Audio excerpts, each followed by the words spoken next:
Hey y'all, how's it going today?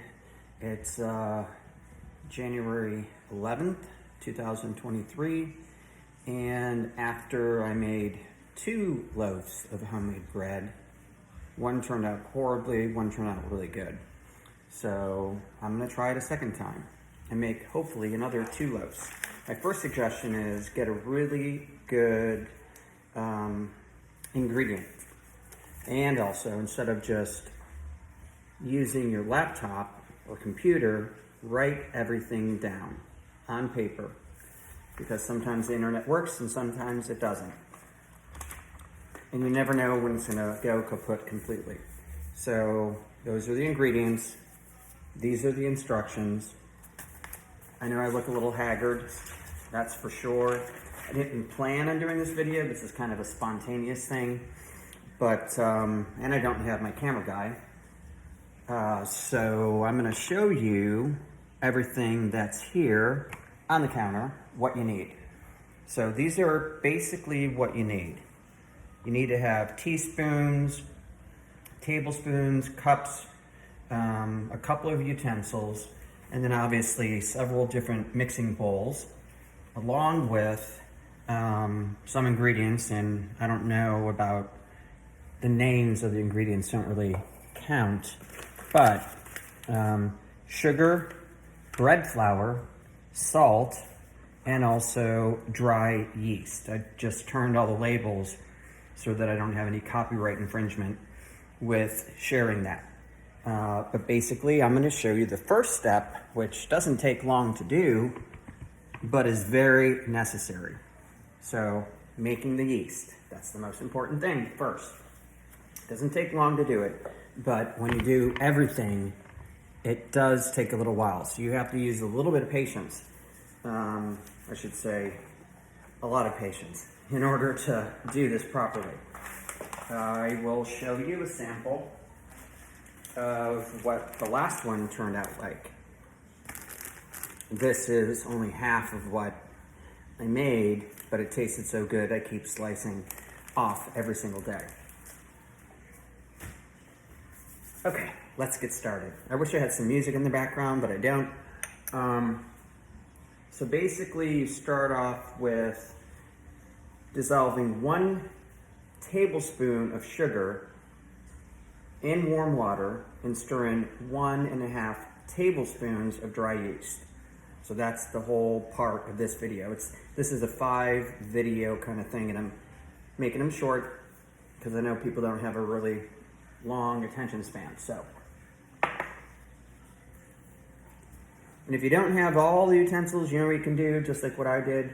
It says 1 tablespoon. You can use one that says half of a tablespoon, because that's what I ran into. You can use 2/2 of a tablespoon to get your 1 tablespoon.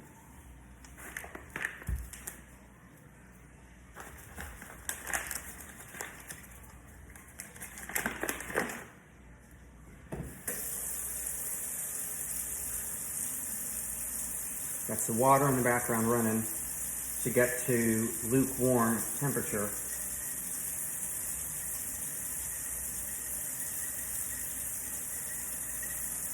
I think it might be close to that now, so.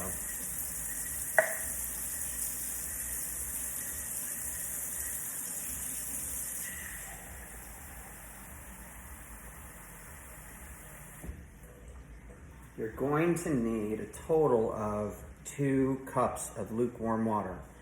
I'm just showing this for display because technically I can't use the water until the next stage, and I'm gonna have to redo it, but I just wanted to show you what you're going to need. So basically, what we gotta do is, no, actually I did it correctly. We use it now. Pour in 2 cups of water. Lukewarm, I don't know what that means exactly, but I think as long as it's not scalding, that's pretty much the same thing.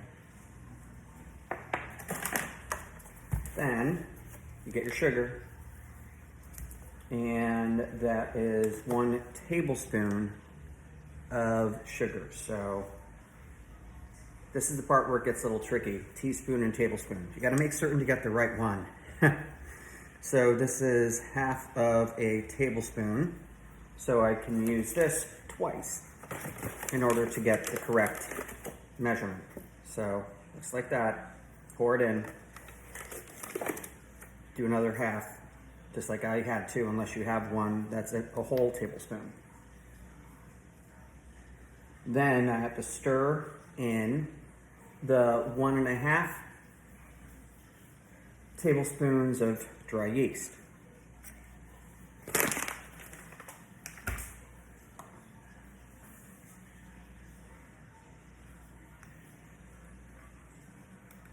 So basically, you got your dry yeast. Looks kind of unsightly, but it's good. It has to do its thing, along with the sugar and the warm water. So I basically do 3 of these because it's 1.5.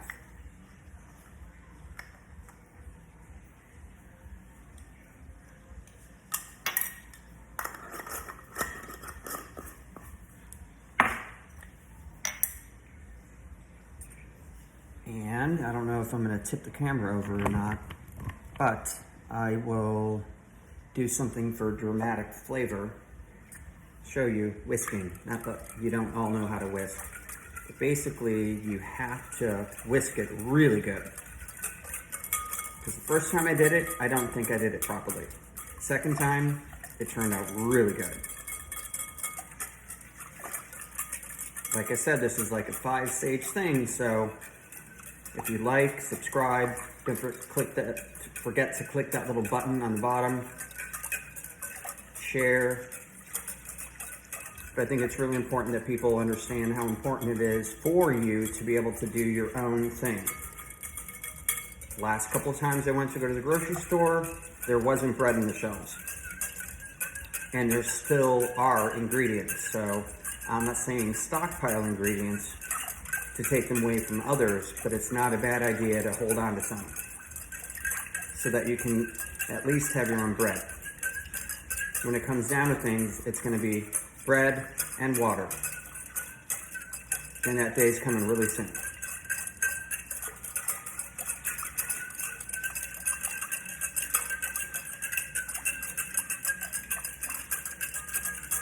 I know it takes 5 minutes to do this. It's not like it's fun.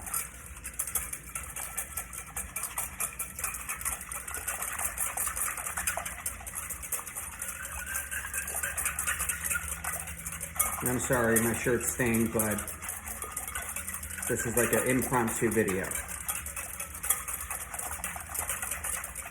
And if you hear the dogs bark, that's just because they're not used to me doing a video in the kitchen.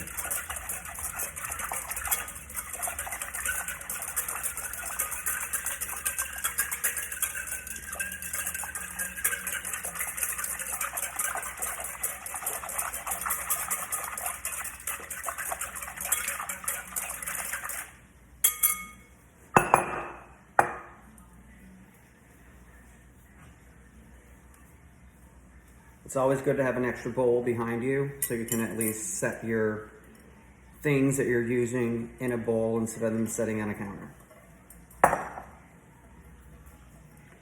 I'm going to flip the camera around so you can see that what I just did worked properly, because you're supposed to have like a creamy color and also bubbles, which is exactly what it is right now. And I really don't know how to do that, so that's what it's supposed to look like.